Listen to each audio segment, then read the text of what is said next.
ला हौला वला कुव्वता इल्ला बिल्लाहिल अलिय्यिल अज़ीम। हस्बुनल्लाहु व निअमल वकील, निअमल मौला व निअमन नसीर। अऊज़ु बिल्लाहि मिनश शैतानिर रजीम। बिस्मिल्लाहिर रहमानिर रहीम। अल्हम्दुलिल्लाहिल्लज़ी ला यब्लुगु मिदहतहुल क़ाइलून वला युहसी नअमाअहुल आद्दून वला युअद्दी हक़्क़हुल मुज्तहिदून अल्लज़ी ला युदरिकुहु बुअदुल हिमम वला यनालुहु गौसुल फ़ितन अल्लज़ी लैसा लिसिफ़तिही हद्दुम महदूद वला नअतुम मौजूद वला अजलुम ममदूद वला वक़्तुम मअदूद फ़तरल ख़लाइक़ बिक़ुदरतिही व नश्शरर रियाह बिरहमतिही। अस्सलातु वस्सलामु अला सय्यिदिल अंबियाइ वल मुरसलीन शफ़ीइल मुज़निबीन अनीसिल गरीबीन रहमतल लिल आलमीन।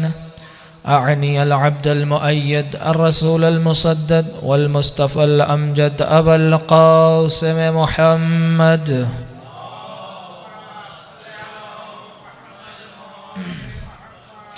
सुम्मा सलातु वस्सलामु अत्तहिय्यतु वल इकराम अला औलादिहि अत्तय्यबीन अत्ताहिरीन अल मअसूमीन वल लअनतु दाइमतु अला अअदाइहिम अजमईन। अम्मा बअदु फ़क़द क़ाल अर्रहमान फ़िल क़ुरआन। बिस्मिल्लाहिर रहमानिर रहीम। अल्लज़ी ख़लक़ल मौता वल हयाता लियब्लुवकुम अय्युकुम अहसनु अमला। सलावत मुहम्मद।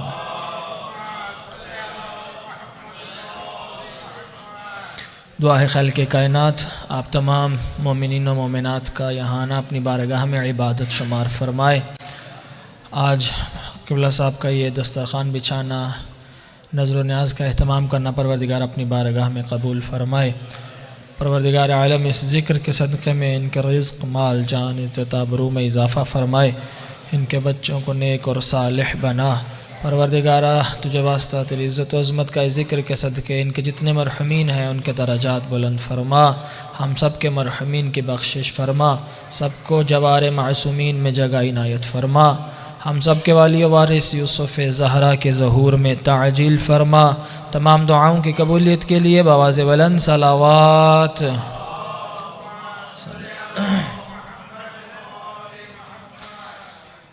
सामिन मोहतरम, कल हमने एक मौजू शुरू किया था कि जिसमें परवरदिगार आलम सूरह मुल्क में इरशाद फरमाता है अल्लज़ी ख़लक़ल मौत वल हयाता लियब्लुवकुम अय्युकुम अहसनु अमला, कि इंसान की ज़िंदगी में क्या इम्तिहानात इलाही आते हैं। क्योंकि हमने कल अर्ज़ किया कि इंसान की ज़िंदगी का खुदा ने मुख्तलिफ़ मक़ासिद बयान किए कि इंसान को किस लिए बनाया गया, जिसमें से एक मकसद क्या था, इबादत परवरदिगार। और हमने कोशिश की कि कल उसको बयान किया जाए कि इबादत उस वक्त तक नहीं हो सकती जब तक मारिफत ना हो जाए, यानी जब तक इंसान को मालूम ना हो कि कौन सी ज़ात है जिसके आगे झुकना है। जब तक मारिफत नहीं होगी, उसकी पहचान नहीं होगी, उसको पहचानेंगे नहीं, उसकी शनाख्त नहीं होगी, तब तक इबादत और बंदगी का लुत्फ़ नहीं आएगा। तो बस परवरदिगार आलम ने जब अपने आप को पहचानवाना चाहा तो सबसे पहले उसने जो नमाज में जिस सूरा को वाजिब करार दिया, सूरा अल-हम्द, कि उसने ख़ुद अपनी जो है वो पहचान करवाई, ख़ुद अपना तारुफ़ करवाया कि वो कैसा अल्लाह है। अल्हम्दुलिल्लाहि रब्बिल आलमीन, कि तमाम तारीफ़ें, तमाम हम्द उस रब के लिए कि जो आलमीन का रब है। हमने कल तशरीह की, यहाँ तक पहुँचे थे कि इंसान जब खुदा की नेमत को देखता है तो वो फ़ौरन अपनी ज़ुबान को उसकी हम्द और उसके शुक्र के लिए खोलता है। और वो कैसा रब है कि जो आलमीन का पालने वाला है, और कैसा पालने वाला, अर्रहमान अर्रहीम, कि जो रहमान और रहीम है। और जो रहमान और रहीम हो उसी को ज़ेब देता है कि वो यौम जज़ा का मालिक हो। और यौम जज़ा का मालिक है यानी ऐसा दिन जिस दिन हर किसी को उसकी ज़रूरत है, ऐसे दिन का जो मालिक है उसी के लिए ज़ेब देता है इय्याका नअबुदु, कि जो ऐसा अल्लाह है जो यौम जज़ा का मालिक है, पूरी कायनात का बादशाह है, फिर इबादत और बंदगी के लिए सर भी उसी के आगे झुकना चाहिए।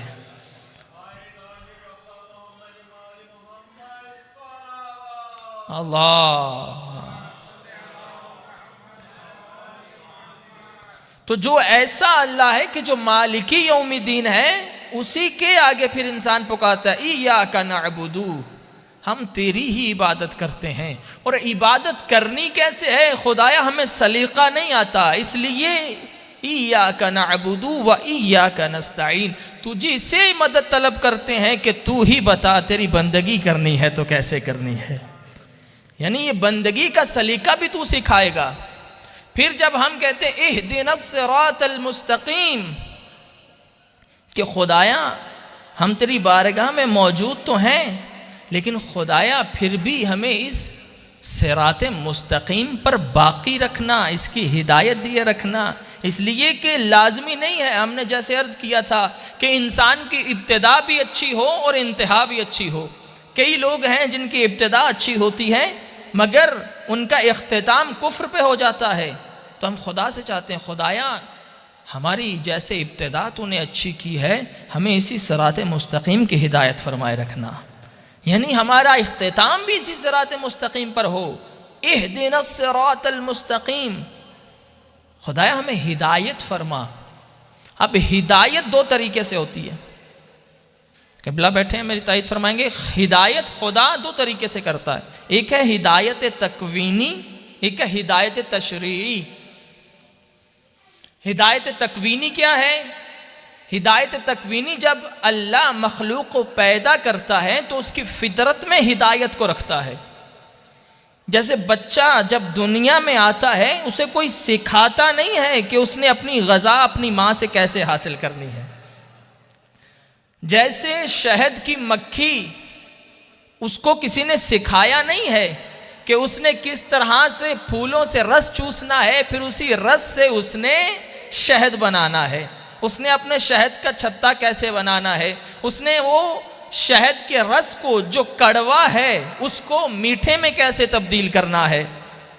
ये है हिदायत तकवीनी, यानी खुदा ने उस शहद की मक्खी को सिखा के भेजा है, उसकी फितरत में ये हिदायत रखी है कि तू पहले तो फूलों पे जाएगी। अब वो मक्खी किसी गंदगी से नहीं लेती अपना रस, वो जाती है तो फूलों पे जाती है और फूलों से रस चूसकर, वो फूलों का रस होता तो कड़वा है लेकिन वो मीठा कैसे हो जाता है। अब रिवायत कहती है यही जब रसूल से पूछा गया तो आपने फरमाया कि जब शहद की मक्खी फलों से फूलों से रस चूस रही होती है, वो होता तो कड़वा है लेकिन वो साथ साथ हम मोहम्मद और आले मोहम्मद पे सलवात पढ़ती रहती है, जिसकी वजह से वो कड़वा रस मीठे में तब्दील हो जाता है। अल्लाहुम्मा सल्ली अला मुहम्मद व आले। जो फरमा रहे हैं कि अब ये जो शहद की मक्खी को अल्लाह ने हिदायत बख्शी है, ये हिदायत तकवीनी, यानी उसे कोई सिखाने वाला नहीं है, उसे कोई बताने वाला नहीं है।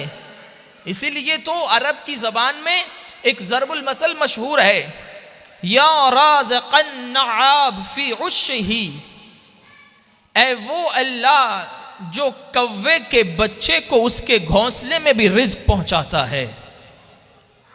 अच्छा, ये कव्वे का जो बच्चा होता है, क्रो का बच्चा, इसकी एक डिफरेंट स्टोरी है। जो कव्वे का बच्चा होता है ऐसा नहीं है जिस तरह बाकी परिंदों के बच्चे होते हैं। इसके बारे में कहते हैं जब ये अपने अंडे से निकलता है तो ये जब अपनी माँ को देखता है, उसका बदन और इसका बदन चूंकि डिफरेंट होता है, वो ब्लैक कलर की है, ये इसका बदन का रंग कुछ और है, ये अपनी माँ से दूरी इख्तियार करता है, डरता है। अब जब ये अपनी माँ से दूरी इख्तियार करता है तो इसकी माँ इससे दूर हो जाती है। अब ये तो एक गोश्त का लोथड़ा है, इसको गज़ा कैसे पहुंचेगी? तो क्या होता है, परवरदिगार आलम उसके गिर्द हशरात को जमा करता है, जो हशरात खुद इसकी हिफाजत भी करते हैं, कीड़े मकोड़े, और इन्हीं हशरात से वो बच्चा अपनी गज़ा भी हासिल करता है।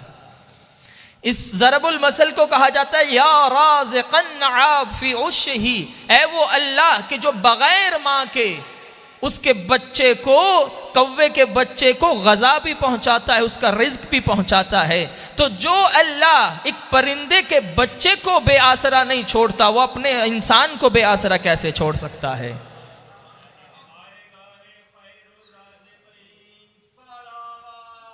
अल्लाह सल्ली अला, तो जो फरमा रहे हैं। तो बस ये हिदायत तकवीनी जिसके बारे में हम खुदा से मदद मांगते हैं, खुदा से मांगते हैं, खुदा हमें हिदायत फरमा, और वो हिदायत उसने सबसे पहले हमारी फितरत में रखी है कि इंसान जब इस दुनिया में आता है तो वो इंसान सोचने पर मजबूर होता है कि मैं कहाँ से आया हूँ, किस लिए आया हूँ, कहाँ जाऊँगा, मेरा इख्तिताम क्या है। यानी कि हमारी फिक्र, ये अक्ल जो खुदा ने दी है, ये सबसे पहली हादी है। इसीलिए तो हदीस कहती है, नबी की हदीस है, फरमाया कुल्लु मौलूदिन यूलदु अला फितरतिल इस्लाम, कि हर बच्चा जो इस दुनिया में आता है वो फितरत इस्लाम पर पैदा होता है। यानी हर पैदा होने वाला बच्चा वो फितरतन मुस्लिम होता है। नबी ने फरमाया उसके फिर पालने वाले, उसके माँ बाप उसको या यहूदी बना देते हैं, या नसरानी बना देते हैं, या मुसलमान बना देते हैं। यानी बच्चा खुद बजाते खुद मुस्लिम है, तौहीद परस्त है, लेकिन ये पालने वाले उसको अपने जैसा बना देते हैं। अब क्या कहने उस पालने वाले के कि जिसकी गोद में 2 बच्चे पले, एक मोहम्मद बना, एक अली बना।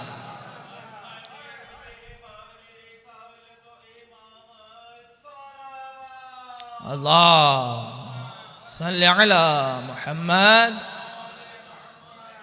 तो बस हर इंसान की फितरत में तौहीद है। यानी अगर कोई इंसान को न भी बताए तो फिर भी इंसान की खुदा ने फितरत में तौहीद को रखा है कि कोई है जो तुम्हें बनाने वाला है। यह है हिदायत तकवीनी। लेकिन खुदा जानता था कि ये इंसान जब दुनिया में जाएगा तो गुनाहों की वादियों में ऐसे खो जाएगा कि इसकी अक्ल पर पर्दे पड़ जाएंगे। इसकी अक्ल इसे नहीं बता सकती, समझा सकती कि तू क्या है।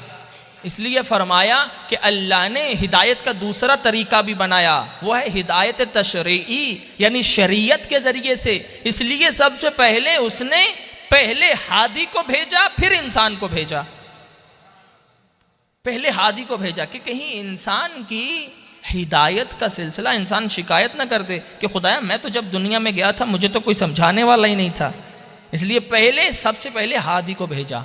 बस खुदा से जब तुम हिदायत तलब करो, हिदायत सिरात मुस्तकीम की, वो हिदायत तुम्हें खुदा या तुम्हारी अक्ल से देता है। लेकिन अगर अक्ल पर भी पर्दे पड़ जाएं तो खुदा फिर हिदायत तुम्हें मोहम्मद वाले मोहम्मद से देता है।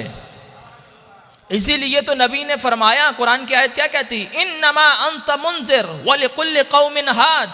नबी फरमाते हैं, कुरान कहता है कि बेशक हमने आपको इंजार, डराने वाला, मुंजिर बना के भेजा, और हर उम्मत के लिए हमने एक हादी मुकर्रर किया है, हिदायत देने वाला। नबी ने फरमाया अना मुंजिर व अंत या अली हादी हाजिल उम्मा। फरमाया ए अली मैं इस उम्मत का डराने वाला हूं, आप इस उम्मत के हिदायत करने वाले हैं। या अली, या अली। अल्लाहुम्मा सल्ली अला।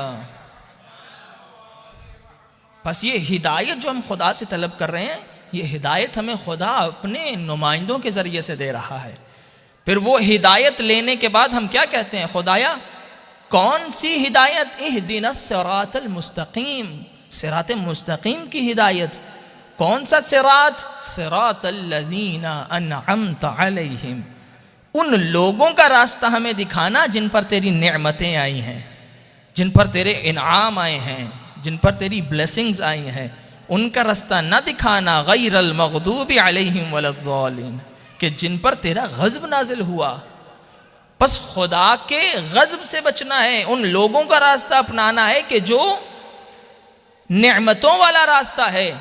लेकिन दूसरी जो खुदा ने सबब और खिलकत का मकसद बयान फरमाया, दूसरा वो क्या है? पहला मकसद क्या है? इबादत। और दूसरा क्या है? अल्लज़ी खलक़ल मौता वल हयाता लियब्लुवकुम, उसने ज़िंदगी और मौत को इसलिए बनाया है, लियब्लुवकुम, ताकि तुम्हें आजमा सके। He created death and life to test you, कि वो आपका टेस्ट करना चाहता है, आपको आजमाना चाहता है। यानी हमारी जिंदगी का मकसद ही क्या है? इम्तिहान इलाही। इसलिए मासूम फरमाते हैं कि जितना इंसान का ईमान बढ़ता चला जाता है, उसके इम्तिहान उतने बढ़ते चले जाते हैं। इसलिए सबसे ज़्यादा इम्तिहान अल्लाह के अंबिया और मासूमीन ने दिए। क्यों? उनका ईमान उस लेवल का था और उनके इम्तिहान भी वैसे थे। और जिस तरह हमारे ईमान में कमी होती जाएगी, हमारे इम्तिहानात में भी कमी होती जाएगी। यानी हमारी खिलकत का मकसद क्या है? इम्तिहान इलाही। यानी खुदा हमें आजमा रहा है, खुदा हमसे टेस्ट ले रहा है। और हम क्या दुआ करते हैं? खुदा मेरी तमाम मुसीबतों को, मेरी तमाम बलाओं को ख़त्म कर दे। अच्छा, जिसका मकसद ही बनाने का, मिसाल के तौर पर ये फ़ोन है, इससे अगर कॉल ना हो तो इसका क्या फ़ायदा है? यानी ये बनाया गया कॉल करने के लिए, कांटेक्ट करने के लिए एक दूसरे से। अगर ये इससे हम कांटेक्ट ना कर सकें, इसका मतलब है इसके बनाने का कोई फ़ायदा नहीं है। खुदा ने हमें बनाया है इम्तिहान के लिए। अगर हम इम्तिहान नहीं दे रहे तो इसका मतलब है हमारा आना बेकार हो जाएगा। तो बस खुदा ने बनाया ही इम्तिहान के लिए। तो हम ये दुआ नहीं कर सकते कि खुदाया हमारे इम्तिहान ख़त्म कर दे। दुआ करनी है तो ये करो, खुदाया मुझे इतनी हिम्मत दे कि मैं तेरे इम्तिहानों को फेस कर सकूं, मैं तेरे इम्तिहान में कामयाब हो सकूं। जो तू टेस्ट ले रहा है मैं इसमें कामयाब हो जाऊं, क्योंकि बनाए ही हम इम्तिहान के लिए गए हैं। ये मुमकिन ही नहीं है कि खुदा हमसे इम्तिहान ना ले, क्योंकि उसने बनाया हमें इम्तिहान के लिए। अब तवज्जो चाहता हूं, अगर किसी का इम्तिहान नहीं हो रहा, उसके लिए क्या है? जब नया नया इस्लाम आया तो लोग क्या करते थे? रसूल खुदा को, मुसलमान जो नए नए होते थे, अपने घर में दावत देते थे कि रसूल खुदा आज हमारे घर पे सुफरे पे जो है वो तशरीफ़ लाइए। रिवायत कहती है एक शख्स रसूलुल्लाह के पास आया और उसने रसूलुल्लाह को आकर अपने घर में दावत दी। अब जो ही रसूल ने उसकी दावत को कबूल किया तो एक दिन असहाब के साथ रसूलुल्लाह उसके घर चले गए। जब घर में पहुँचे, थोड़ी देर के बाद दस्तरखान बिछ गया, रसूल दस्तरखान पे तशरीफ़ फरमा हुए तो रसूलुल्लाह ने देखा कि उसकी दीवार पे एक मुर्गी बैठी है। उस मुर्गी ने अंडा दिया, वो अंडा दीवार से गिरा मगर नीचे किसी चीज़ में फंस गया, अटक गया, वो टूटा नहीं। अब रसूल ये देख रहे हैं कि अंडा दीवार से भी गिरा और टूटा भी नहीं। अब इसने जब ये रसूलुल्लाह को देखा तो कहने लगा, या रसूलुल्लाह, इसमें इतना हैरान होने वाली बात नहीं है। अल्हम्दुलिल्लाह, जैसे हम कहते हैं अल्हम्दुलिल्लाह, बड़ा शुक्र है खुदा का कि कभी कोई मुश्किल नहीं आई, बिजनेस भी अच्छा, बाल बच्चे भी अच्छे, सेहत भी अच्छी, अल्हम्दुलिल्लाह खुदा का बड़ा शुक्र है। उसी ने भी यही जुमले तकरार किए। कहता, या रसूलुल्लाह, इसमें इतनी हैरान होने वाली कौन सी बात है? अल्हम्दुलिल्लाह मैं बहुत अच्छा हूँ, मुझ पर अभी तक कोई मुसीबत, कोई परेशानी नहीं आई है। बड़ा अरसा गुजर गया कि कोई भी खुदा की तरफ से कोई परेशानी, कोई बला नहीं आई मुझ पर। रसूलुल्लाह दस्तरखान पे बैठे थे, फ़ौरन खड़े हो गए और ख़ुद भी उसके घर से निकल गए और असहाब को भी कहा कि इसके घर से निकलो। जब बाहर आए तो उसने पूछा, या रसूलल्लाह, क्या कोई गुस्ताखी हो गई? किस लिए आप मेरे घर से बग़ैर दस्तरखान को छोड़ के बग़ैर खाए आप जा रहे हैं? क्या वजह है? आपने फरमाया, तूने कहा कि बड़ा अरसा गुजर गया, तुम पर कोई मुसीबत, कोई बला नहीं आई, इसका मतलब है खुदा ने तुमसे अपनी नजर करम फेर ली है। यानी उसने तुम्हें तुम्हारे हाल पे छोड़ दिया है। तुमसे कोई इम्तिहान नहीं ले रहा, तुम पर कोई मुसीबत नहीं आ रही। इसलिए मासूम ने फरमाया था कि मोमिन पर हर 40 दिन में कोई ना कोई मुसीबत, कोई बला, कोई इम्तिहान ज़रूर आता है। अगर ना आए तो इसका मतलब है कि ऐसा नहीं कि तुम पर खुदा का फजल है, ऐसा है कि खुदा ने तुमसे अपनी निगाह मोड़ ली है। इसीलिए इमाम हुसैन अलैहिस्सलाम की हदीस है, अल्लाहुम्मा सल्ली अला, इमाम फरमाते हैं कि हमारे चाहने वालों पर ऐसे मुसीबतें नाजिल होती हैं जैसे आसमान से बारिश के कतरे नाजिल होते हैं। क्यों? वजह क्या है? क्योंकि जिसका जितना ज्यादा ईमान होगा उसका इम्तिहान भी उतना सख्त होगा। अब ये कैसे समझ में आए कि ये इम्तिहान है या अजाब है? देखिए ना, कुछ लोग ऐसे हैं जिन पर दुनिया में अजाब भी नाजिल होता है खुदा की तरफ से। अब अगर कोई बीमारी आई है तो इमाम फरमाते हैं ये बीमारी तुम्हारे गुनाहों का कफारा बन के आती है। इब्ने अबी याफूर इमाम सादिक अलैहिस्सलाम का सहाबी है, इमाम की खिदमत में आया और आकर कहने लगा, मौला मैं बीमार हूं, मेरे लिए दुआ फरमाइए। अपनी दर्द, अपने रंज की शिकायत की। इमाम अलैहिस्सलाम ने फरमाया, इब्ने अबी याफूर, अगर तुम्हें मालूम हो जाए कि अल्लाह इस दर्द व अलम के बदले, इस मुसीबत, इस बीमारी के बदले तुम्हें कितना अता करेगा, तो लोग हसरत करें कि हमारा बदन कैंची से कट किया जाए। लोग खुद ये हसरत करेंगे हमारा बदन पारा पारा कर दिया जाए, हमारे बदन के टुकड़े टुकड़े कर दिए जाएं। क्यों? खुदा की तरफ से ये इम्तिहान है। लेकिन मालूम कैसे हो कि जो बीमारी, जो परेशानी, जो टेंशन, जो डिप्रेशन, जो नुकसान हम पर आया है ये नेमत है या अजाब है?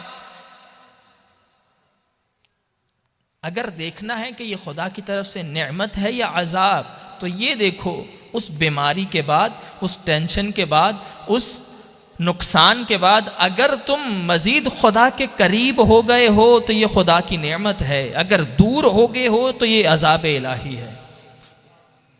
अगर तुम उसके बाद खुदा के मजीद करीब हो जाओ। लेकिन यहाँ क्या होता है, खुदाया मुझे ही क्यों तो नहीं ये परेशानी दी, मुझे ही क्यों नुकसान हुआ, मुझे ही क्यों ये बीमारी आई, मैं ही क्यों? लेकिन खुदा के नेक बंदे कैसे होते हैं? रिवायतें कहती हैं कि तारीख़ में हज़रत मूसा अलैहिस्सलाम ने अल्लाह से पूछा, परवरदिगारा मुझे वो बंदा दिखा जो इस वक्त तेरा सबसे महबूब बंदा है, जो इस वक्त तेरा सबसे महबूब बंदा है। अल्लाह ने कहा, मूसा जा फ़लाँ जगह पर वही नाजिल हुई कि फ़लाँ वादी में चला जा, वहाँ तुझे वो शख्स मिल जाएगा। हज़रत मूसा पहुँचे, एक वादी में देखा, वादी के बाहर एक शख्स बैठा है कि जो मुख्तलिफ बीमारियों में मुब्तला है, उसके बदन से खून जारी है, मुख्तलिफ बीमारियां, कोई उसके करीब नहीं आता, और वो अपनी आबादी को छोड़कर अपने गांव के शहर के बाहर ज़िंदगी गुजार रहा है, कोई उसके करीब नहीं आता, ना अपना ना पराया। हज़रत जिब्राईल आए और आकर कहा है, मूसा यही वो शख्स है। कहा, ये शख्स जिसे कोई बुलाता नहीं है, जिसके कोई करीब नहीं आता, ये खुदा का महबूब है। कहा, मूसा अभी और देखो मैं क्या करने आया हूँ। हज़रत जिब्राईल उसके करीब गए और जाकर उसकी आंखें वापस ले ली, उसको नाबीना कर दिया। अब इतनी बीमारियों के बाद अब वो शख्स नाबीना भी हो गया। जो ही हज़रत जिब्राईल ने उसकी आंखें वापस ली, उस शख्स ने हाथ उठाए, कहा, परवरदिगारा तेरा शुक्र है, जब तक तूने समझा ये आंखें मेरे लिए बेहतर थी तूने मुझे दी, जब तुझे लगा ये आंखें मेरे लिए बेहतर नहीं तूने वापस ले ली। कहा, खुदाया तेरा शुक्र है। जब ये उसका आलम देखा, ये उसका शुक्र देखा, मुसीबत पर ये अमल देखा, तो अब हज़रत जिब्राईल ने कहा, मूसा अब समझा ये खुदा का क्यों महबूब है।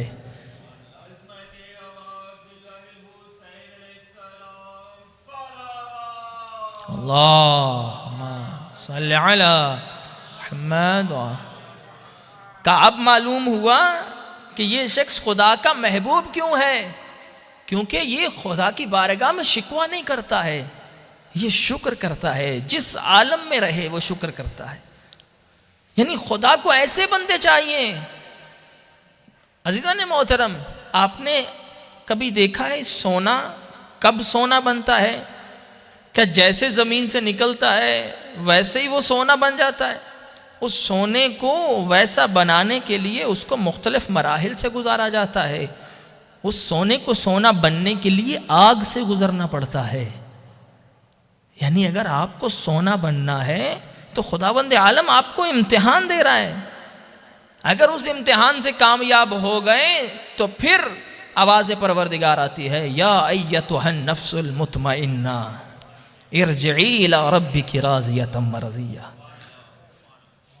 यानी जब तुम इम्तिहान से कामयाब हो जाओ फिर खुदा तुम्हें पुकारता है कि पलटा अपने रब की तरफ और वदखुली फी इबादी वदखुली जन्नती, फदखुली फी इबादी, मेरे अब्द अल्लाह के ख़ास अब्द हैं और अल्लाह की ख़ास जन्नत है जिसमें वो अपने मुक़र्रब बंदों को रखता है। इसलिए खुदा ने पैदा ही इम्तिहान के लिए किया है। और आप देखिए जितने अंबिया हैं, आदम हो, नूह हो, इब्राहीम हो, यूसुफ हो, मूसा हो, ईसा हो, हज़रत रसूलुल्लाह ख़त्मी मरतबत हो, सलवात पढ़िए रसूल की ज़ात पर अल्लाह। यानी कौन सा ऐसा नबी है कि जिसने इम्तिहान नहीं दिए? कौन सा ऐसा इमाम है जिन्होंने इम्तिहान नहीं दिए? और एक और बात ज़हन में रखिए, खुदा इम्तिहान भी हर इंसान का उसी चीज़ में लेता है जिसमें उसको इम्तिहान देना मुश्किल हो। किसी को माल दुनिया से मोहब्बत है तो उसका माल से इम्तिहान होगा। इसीलिए कुरान ने वाज़े तौर पर कहा, वला नब्लुवन्नकुम बिशैइन मिनल खौफ वल जू व नक़्सिम मिनल अम्वाल वल अनफुस वस्समरात, कि हम तुम्हें आजमाएंगे खौफ के ज़रिए से। किसी को हर चीज़ का खौफ है, मर जाने का खौफ है, दौलत छिन जाने का खौफ है, बच्चों के दूर हो जाने का खौफ है। खुदा उस खौफ के ज़रिए से उसका इम्तिहान लेगा कि तू कितना खुदा की बारगाह में साबिर व शाकिर रहता है। किसी को भूख का खौफ है तो खुदा उसे फ़क्र के ज़रिए से आजमाएगा कि तुम्हें मैं फ़क्र के आलम में रखूँगा, देखना है कब तक तू खुदा का शुक्र अदा करता है। और हम क्या करते हैं? हमारा यही आलम है कि हम उस वक्त खुदा को याद करते हैं जब कोई मुश्किल आ जाए। अच्छा, वो मुश्किल हल हो जाए फिर भी खुदा को भूल जाते हैं, ना हल हो तो भूले तो हो ही है पहले से ही। यानी मुश्किल हल हो जाए, आसानी में आ गया तो खुदा को भूल गया, अगर ना हल हुई तो पहले भी कौन सा खुदा को याद करते थे। लेकिन जो खुदा के बंदे होते हैं वो चाहे ज़र्रा में हो, चाहे सर्रा में हो, चाहे खुशहाली में हो, चाहे वो बदहाली में हो, वो हर लिहाज से अल्लाह की बारगाह में हाजिर रहते हैं। और यही सिफत है अहले बैत की। इमाम ने जब इमाम के सामने किसी ने कहा था कि मौला, इमाम ने फरमाया क्या है शुक्र? उसने कहा मौला कुछ मिल जाए तो शुक्र अदा करता हूँ, कुछ ना मिले तो सब्र कर लेता हूँ। मौला ने कहा ये कौन सी सिफत हुई?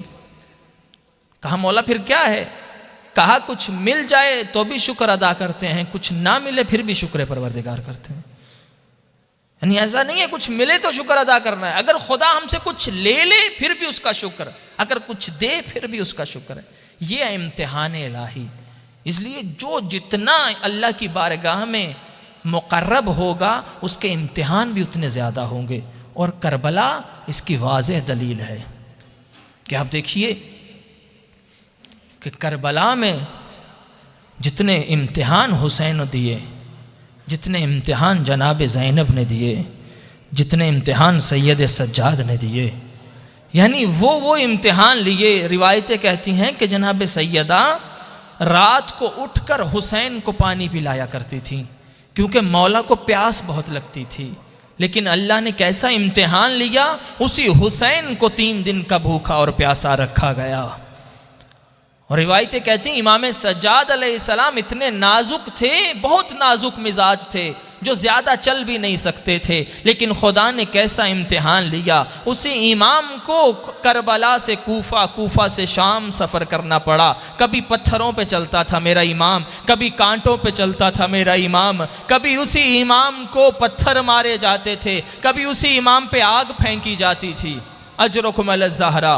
और रिवायतें कहती हैं जनाब ज़ैनब कुबरा इतनी बाहया बीबी थी कि अपने बाबा के सामने चलते भी शर्माती थी, जो अपने बाबा के सामने आती भी शर्म करती थी। उसी बीबी का कैसा इम्तिहान हुआ कि बेचादर और बेमकना वही बीबी करबला से कूफा, कूफा से शाम कभी खुतबे पढ़ती है, कभी यजीदियों से कलाम करती है, कभी बीबी शराबियों के दरबार में जाती है, कभी वही ज़ैनब अरे बदमाशों के हुजूम में आ जाती है। अजरुकुम अल्लाह। हाँ ज़ादारो, यही इम्तिहानात हैं। ये रिवायतें कहती हैं कि मेरे मौला का सबसे बड़ा इम्तिहान सैयद सज्जाद का इम्तिहान है कि मेरे मौला को कहा ही गयूर जाता है कि जो अहले बैत में सबसे ज़्यादा गैरतमंद था उसी का मेरे अल्लाह ने ऐसा इम्तिहान रखा कि हुसैन तो सर कटा के करबला में सो गए, लेकिन मेरा गयूर इमाम,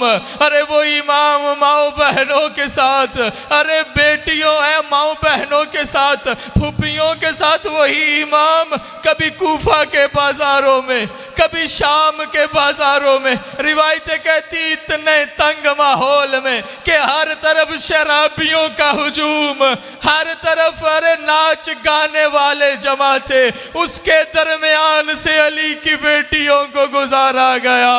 और लोग इशारे कर कर के पूछते थे इनमें अली की बड़ी बेटी कौन सी है। अरे लोग पत्थर मारते थे, सैयद सज्जाद खून रोता। अला लअनतुल्लाहि अलल कौमिज़ ज़ालिमीन व सयअलमुल लज़ीना ज़लमू अय्युम मुनक़लिबिन यन्क़लिबून।